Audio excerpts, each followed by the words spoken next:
Capítulo 21. Desde la playa, Gwen se despedía del barco de vela que zarpaba con Thor a bordo. El mar estaba agitado, y ella se había acercado demasiado al agua. Las olas le golpeaban en las piernas con tanta fuerza que la hacían tambalearse. Thor estaba al timón, y le decía adiós con la mano, pero Stófeles, posado sobre su hombro, clavaba en ella una mirada de mal agüero que la hizo estremecerse. Thor sonreía. Pero Gwen vio que la espada que llevaba al cinto se soltaba, y se hundía en el mar sin que él pareciera enterarse, porque seguía despidiéndose sonriente. Gwen sintió miedo por él. El mar se agitó todavía más, y las aguas de azul cristalino se tornaron oscuras y espumosas. El barco se balanceaba violentamente sobre las olas. Pero Thor seguía sonriendo como si no ocurriera nada. Gwen no entendía lo que estaba pasando. Incluso el cielo se oscureció de repente, y se tiñó de escarlata, como si las nubes hubieran enrojecido de rabia. Se desató una tormenta. Los relámpagos iluminaron el cielo. Un rayo desgarró las velas del barco, y provocó un incendio a bordo. Pero el navío siguió alejándose, cada vez más rápido, arrastrado por las corrientes. «Thor», gritó Gwen. Siguió gritando su nombre, mientras el barco, en llamas, desaparecía en un horizonte teñido de rojo. Abatida, agachó la cabeza. Una ola más fuerte le dio en el pecho, y le hizo perder pie.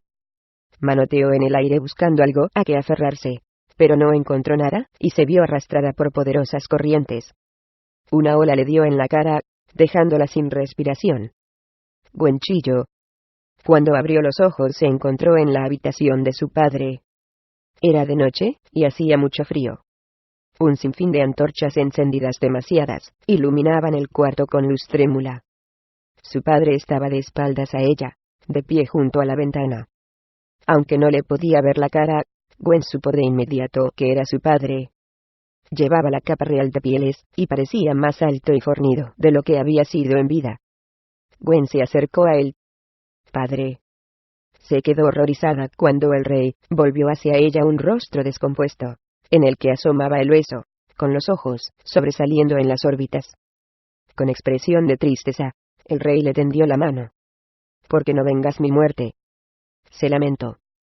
Gwen ahogó un sollozo, y corrió a abrazar a su padre, pero él retrocedió, y cayó por la ventana sin que ella pudiera impedirlo. Gwen lanzó un chillido, y se asomó. Su padre se precipitaba a un oscuro y profundo abismo, tan profundo que parecía llegar a las entrañas de la tierra. Ni siquiera lo oyó llegar al fondo. Un triquitraque a sus espaldas le hizo volver la cabeza. La corona de su padre rodaba sobre el suelo de un lado a otro de la habitación, produciendo un sonido hueco que iba aumentando de volumen. Finalmente, la corona se quedó quieta en medio de la habitación vacía. Gwen oyó de nuevo la voz de su padre. «¿Por qué no me vengas?». Se despertó sobresaltada y se incorporó de golpe en la cama, respirando agitadamente. Se frotó los ojos, y corrió a la ventana, intentando desprenderse de la horrorosa pesadilla que acababa de tener. Cogió un pequeño cuenco de agua, junto a la ventana, y se mojó la cara antes de asomarse al exterior. Amanecía. Empezaba a asomar el primer sol, y la corte del rey estaba en calma. Al parecer, Gwen había sido la primera en levantarse. Había tenido un sueño espantoso que más parecía una visión que una pesadilla, y todavía estaba agitada. Ver a Thor a punto de morir a bordo del barco parecía un mensaje, como si se hubiera asomado al futuro. La idea de que Thor iba a morir le rompía el corazón. Y también estaba la espantosa visión de su padre, con el rostro medio descompuesto.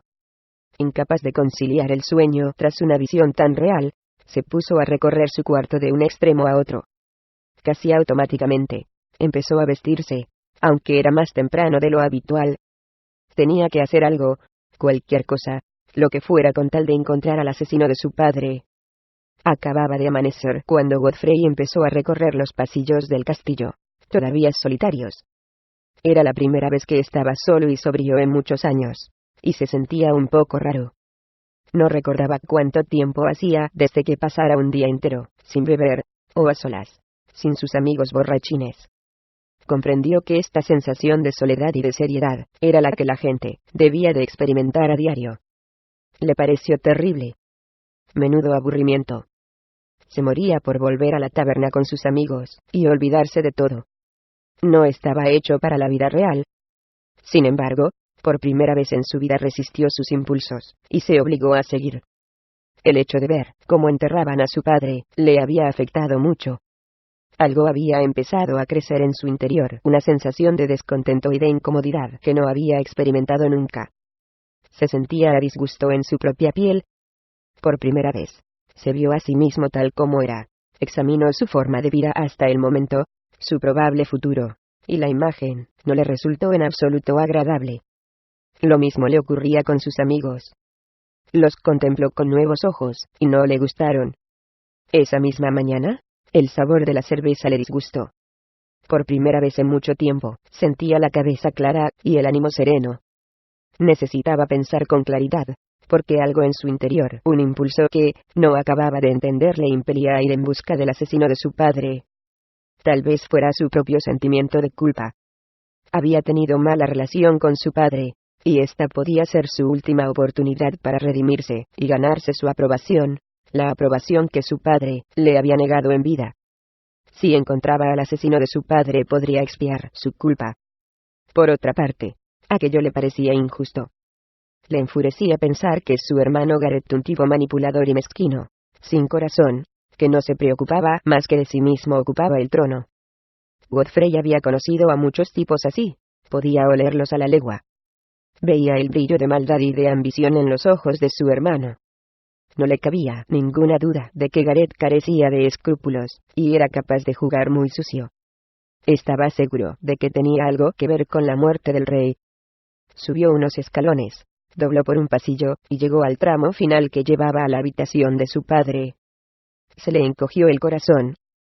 El recuerdo del día en que su padre le llamó, y le hizo una serie de reproches, estaba demasiado fresco en su memoria. Siempre le había resultado antipático este último tramo a los aposentos del rey. Se detuvo frente a la puerta. Era una puerta en arco, con una hoja muy gruesa. Se preguntó cuántos Macgill habían pasado bajo su dintel. Resultaba extraño verla sin los guardias que solían vigilarla. Godfrey nunca había visto la puerta sin guardias, pero ahora parecía como si nadie recordara a su padre. Empujó el picaporte de hierro, y la puerta se abrió con un chirrido. Al entrar sintió la presencia de su padre, su vitalidad. La cama estaba hecha, con la ropa dispuesta sobre el cobertor. Su capa seguía colgada en una esquina y las botas descansaban frente a la chimenea. Por la ventana abierta, entró una ráfaga de aire frío. Godfrey se estremeció. Era como si su padre estuviera en ese instante frente a él. Cuando la brisa agitó las cortinas que pendían del dosel, pareció que su padre le hablaba. Lleno de tristeza, recorrió la estancia, sin saber qué buscaba. Era la habitación donde su padre había sido asesinado, pensó con un escalofrío. Tal vez encontraría una pista que había pasado desapercibida para los demás. Aunque suponía que las autoridades habían peinado la habitación, quería intentarlo. Necesitaba intentarlo, para su propia tranquilidad. Estuvo buscando sin encontrar nada, hasta que una voz de mujer le sobresaltó. No esperaba a nadie. Godfrey volvió la cabeza. Era su hermana pequeña, Gwendolyn. Me has asustado, dijo. Pensaba que estaría solo. Lo siento. Gwen entró y cerró la puerta tras ella. Es muy temprano. He visto la puerta abierta. Yo tampoco esperaba encontrarte aquí. Godfrey estudió a su hermana con ojos entrecerrados. Parecía alterada, perdida. ¿Qué haces aquí?, le preguntó. Yo podría preguntarte lo mismo, respondió Gwen. Es muy temprano. Si estás aquí, es que te has sentido impulsado a venir, lo mismo que yo. Godfrey miró a su alrededor para comprobar que nadie podía verlos ni oírlos, y se dijo que se estaba volviendo paranoico. Asintió lentamente. Le tenía mucho cariño a Gwen, que era sensible y compasiva. Era la única de sus hermanos que nunca le juzgaba, la única capaz de confiar en él y de concederle una segunda oportunidad. A ella podía decírselo todo. Tienes razón, dijo. Me he sentido impulsado a venir. De hecho, ha sido un impulso irresistible. A mí me ha pasado lo mismo, dijo Gwen. La muerte de nuestro padre ha sido demasiado repentina y violenta. No podré relajarme ni disfrutar de la vida hasta que no encontremos a su asesino. He tenido una pesadilla horrible que me ha traído hasta aquí. Godfrey asintió. Lo entendía perfectamente. Al observar a su hermana, recorriendo la habitación con expresión de angustia, comprendió lo mucho que estaba sufriendo. De todos los hermanos, Gwen era la que estaba más unida a su padre. Pensé que a lo mejor encontraría algo, dijo Godfrey, volviendo a mirar debajo de la cama y en todos los rincones. Pero no he visto nada raro. Gwen recorría lentamente la estancia, observando con atención cada detalle. ¿De qué son estas manchas? Godfrey se acercó a mirar. En el suelo de piedra se distinguía apenas el débil contorno de una mancha que conducía hasta la ventana. A la luz del sol, pudieron verla con más claridad. Era sangre. Godfrey sintió un escalofrío. Aquellas manchas que cubrían el suelo y las paredes eran de la sangre de su padre. Tuvo que ser una lucha violenta, dijo Gwen, siguiendo el rastro. Es horrible, dijo Godfrey. No sé lo que esperaba encontrar aquí, pero a lo mejor ha sido una pérdida de tiempo.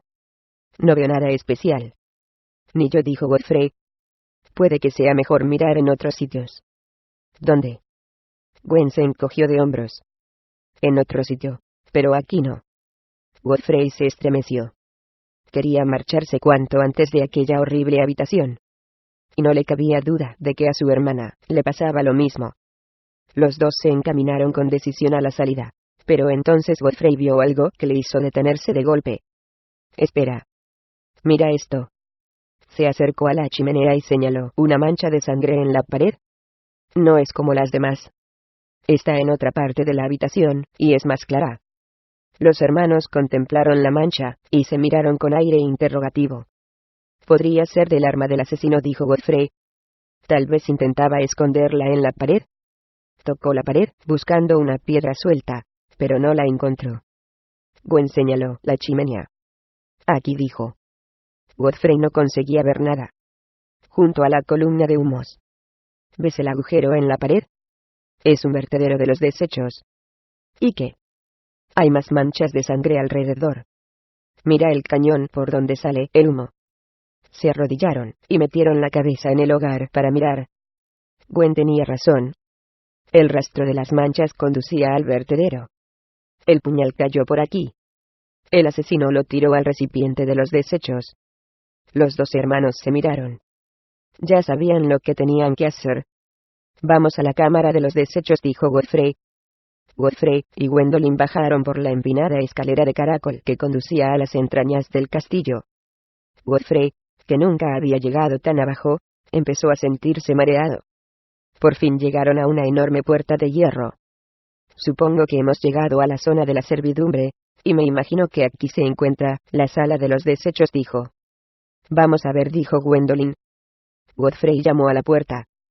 Al cabo de un rato, se oyeron unos pasos, y apareció un rostro grave y solemne que les contemplaba impasible.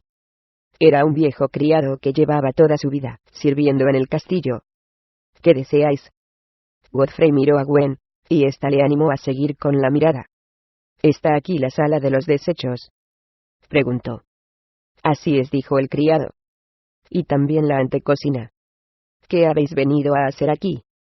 Godfrey iba a responder cuando el hombre entrecerró los ojos, como intentando recordar. Un momento. Sois los hijos del rey. En su rostro se dibujó una expresión de respeto. ¿Lo sois? ¿Qué estáis haciendo aquí? Dio un paso atrás, y abrió la puerta. Estaban en las entrañas del castillo, que Godfrey nunca había visitado, pese a que había vivido allí toda su vida. Era una sala amplia y mal iluminada, con varios fuegos encendidos sobre los que bullían enormes calderos, y mesas de madera para preparar la comida. Allí trabajaban decenas de criados, aunque ahora solo estaba presente el que les había abierto la puerta. Llegáis en un momento especial, dijo. No hemos empezado a preparar el almuerzo. Pronto llegarán los demás criados. No importa, dijo Godfrey. No hemos venido por eso. ¿Dónde está la letrina general?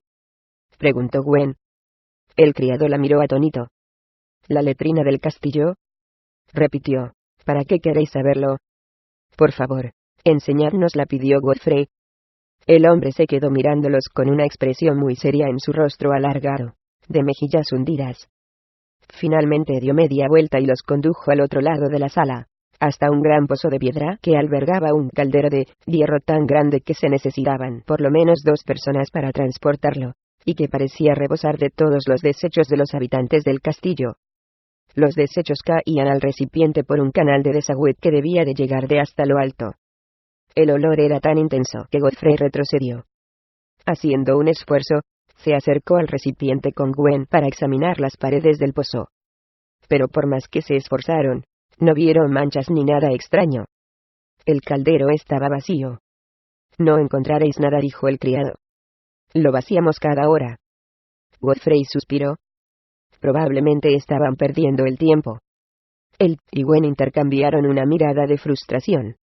Se hizo un largo silencio que finalmente interrumpió el criado. ¿Se trata de mi señor?, preguntó. ¿Tu señor?, preguntó Gwen. ¿El que ha desaparecido? ¿Quién ha desaparecido?, preguntó Godfrey. Desapareció una noche y no volvió nunca al trabajo.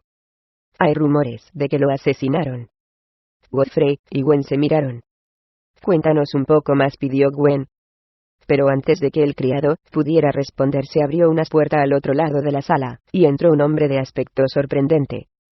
Era bajo y ancho, pero lo que llamaba la atención era su espalda, completamente torcida, jorobada y deforme. Además, cojeaba, y se adivinaba que le costaba un esfuerzo levantar la cabeza. El hombre se acercó a ellos lentamente, y miró alternativamente a Godfrey y al criado. Luego saludó con una inclinación. «Es un honor para nosotros recibir vuestra visita, señores», dijo. «Seguro que Stephen sabe más de este asunto que yo», dijo el otro criado en tono acusador. Estaba claro que no le tenía simpatía al jorobado. Dicho esto, el criado se retiró y dejó a los 2 hermanos a solas con el jorobado. «Stephen, ¿podemos hablar un momento contigo?», preguntó Gwen en tono tranquilizador. Stephen se retorcía las manos con inquietud. «No sé lo que os habrá dicho, pero no dice más que mentiras y habladurías», dijo, poniéndose a la defensiva. «Yo no he hecho nada malo». «Claro que no», se apresuró a decir Godfrey. No le cabía duda de que Stephen tenía algo que ocultar, y quería saber de qué se trataba. Estaba convencido de que tenía relación con la muerte de su padre. «Queremos hacerte unas preguntas acerca de nuestro padre, el rey», añadió Gwen. «¿Recuerdas si ocurrió algo fuera de lo corriente la noche en que murió? ¿Sabes si cayó un arma por el vertedero?». Stephen mantenía la cabeza baja, y se movía intranquilo. «No he visto ningún puñal», dijo. «¿Y cómo sabes que era un puñal?», le preguntó Godfrey. Por la mirada culpable de Stephen, Godfrey comprendió que lo había pillado en una mentira. No cabía duda de que el jorobado ocultaba algo. Stephen no respondió y continuó, retorciéndose las manos con la cabeza gacha. «No sé nada», repetía. «No he hecho nada malo». Godfrey y Gwen intercambiaron una mirada. Ahora estaban seguros de que habían descubierto algo importante, pero el jorobado no quería decirles nada más. Godfrey decidió cambiar de táctica. Se acercó a Stephen y le puso una mano sobre la joroba. El criado le miró con expresión de culpabilidad, como un chiquillo cogido en falta. Godfrey le dirigió una mirada severa. «Sabemos lo que le ha pasado a tu señor», se inventó. «O nos dices lo que queremos saber sobre el asesinato de nuestro padre, o te encerramos en el calabozo, y no vuelves a ver la luz del sol. Tú eliges». Godfrey se sintió imbuido de la fuerza de su padre. La sangre de una larga estirpe de reyes corría por sus venas. Nunca había tenido tal seguridad en sí mismo, nunca se había sentido tan orgulloso de ser un McGill. Y esta vez estaba seguro de contar con la aprobación de su padre. Stephen debió de notarlo, porque al cabo de un rato dejó de retorcerse, levantó la cabeza y asintió. «Si os lo cuento, no iré al calabozo». «Te lo prometo», respondió Godfrey. «Si no has tenido nada que ver con la muerte de mi padre, no te encerraremos». Stephen se humedeció los labios, y, tras meditarlo un rato, respondió de acuerdo. «Os lo contaré todo». Capítulo 22. Sentado con sus compañeros en un largo banco de madera en la cámara de boga, con Kron instalado a sus pies, Thor manejaba un pesado remo. Llevaban días remando al sol, y estaban empapados en sudor, preguntándose cuándo acabaría ese suplicio. La travesía no tenía fin. Al principio, los velas los transportaron rápidamente, pero cuando se calmó el viento, los jóvenes tuvieron que ponerse a remar. Thor, sentado más o menos en mitad del largo y estrecho navío, entre Reese y O'Connor, se preguntó cuánto tiempo podrían aguantar remando. Nunca había hecho un esfuerzo tan prolongado. Estaba agotado, y le dolía todo el cuerpo, los hombros, las muñecas, los antebrazos, los bíceps, la espalda, el cuello, hasta las nalgas. Las manos le temblaban y tenía las palmas desolladas. Algunos chicos se habían desmayado de agotamiento. La isla parecía estar en el fin del mundo. Thor rezaba para que volviera a soplar el viento. Al llegar la noche no les permitieron más que un breve descanso. Podían dormir en turnos de 15 minutos, mientras otros los relevaban. Thor se tumbó en el banco con Kron acurrucado a su lado. Era la noche más oscura que había visto jamás, pero el firmamento estaba repleto de titilantes estrellas rojas y amarillas. Afortunadamente, seguía haciendo buen tiempo, y la noche no era demasiado fría. Acariciado por la húmeda brisa marina, Thor se quedó dormido, pero lo despertaron minutos más tarde. Se preguntó si esto formaba parte de la prueba de los 100 días, si era una forma de endurecerlos. El hambre le hacía rugir el estómago, y se preguntó qué otras penalidades tendrían que afrontar, y si podría soportarlas. Apenas les habían dado comida la noche anterior, un pedacito de carne salada, y una botellita de ron. Thor le dio la mitad de la carne a Kron, que inmediatamente pidió más. Se sentía fatal por no tener nada más que darle al leopardo, pero él mismo también llevaba varios días alimentándose muy mal. Empezaba a echar de menos las comodidades del hogar. ¿Cuánto durará esto? Oyó que un chico le preguntaba a otro. Lo suficiente para matarnos, dijo otro entre jadeos. Tú ya has estado en la isla, le dijo uno a un chico de más edad que remaba con rostro grave. ¿Cuánto falta para que lleguemos? El chico mayor, que era alto y musculoso, se encogió de hombros. No sabría decirte. Todavía no hemos llegado a la pared de lluvia. ¿Pared de lluvia? En lugar de responder, el chico siguió remando trabajosamente. El barco volvió a quedar en silencio, y solo se oían los golpes de los remos contra el agua. Por enésima vez, Thor contempló el agua con los ojos entrecerrados para protegerse del resplandor. Le encantaba el color amarillo del agua, más clara en algunos puntos, sobre todo en la superficie, donde se distinguían algunas criaturas extrañas que nadaban en la estela del barco, como si no quisieran perderlo de vista. Vio una serpiente de color púrpura, casi tan larga como la eslora del barco, con multitud de cabezas distribuidas por todo el cuerpo. Las cabezas sobresalían de vez en cuando del agua y abrían y cerraban la boca, mostrando unos dientes afilados como cuchillos. Thor se preguntó si era su forma de respirar, o si intentaba cazar algunos insectos al vuelo. O tal vez les estaba amenazando. No podía imaginarse qué extraños seres vivían allá donde iban. Intentó no pensar en ello. Era un lugar tan remoto que podían encontrar cualquier cosa. ¿Formaría esto parte del entrenamiento? Tenía la espantosa sensación de que así era. A pocos metros de Thor, un chico alto y delgado que había visto antes en los campos de juego cayó desvancido sobre el remo. Luego se inclinó hacia un lado, y se derrumbó sobre el suelo de madera. Thor lo recordaba de los ejercicios con los escudos. Era el chico al que hicieron correr alrededor del campo, porque se negó a hacer el ejercicio con los escudos. Thor sintió lástima entonces, y volvió a sentirla. Sin pensarlo un momento, se levantó del asiento, y se acercó al chico. Sabía que estaba prohibido moverse del sitio, pero no pudo evitar acudir en ayuda de un compañero. Le dio la vuelta, y vio que estaba congestionado por el sol, con la piel quemada, y los labios secos y agrietados. Respiraba débilmente. «Levántate», le dijo, agitándole un poco. El chico parpadeó. «No puedo más», dijo el chico con voz débil.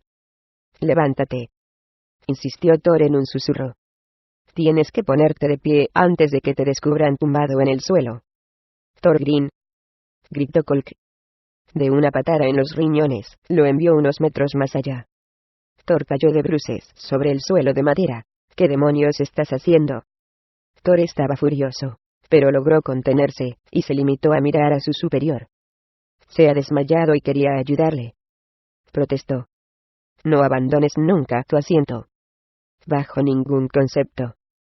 Aquí no hay niños de pecho. Si se cae, que se caiga. Al ver a Colt de pie, con los brazos en jarras, Thor sintió una oleada de rabia. Más que la patada, le indignaba que le gritaran delante de todos. Colt se mostraba a veces demasiado duro e hiriente. Algún día se vengaría de él. El leopardo corrió junto a Thor, y le enseñó los dientes a Colt, que prefirió no acercarse, y se limitó a señalar el asiento.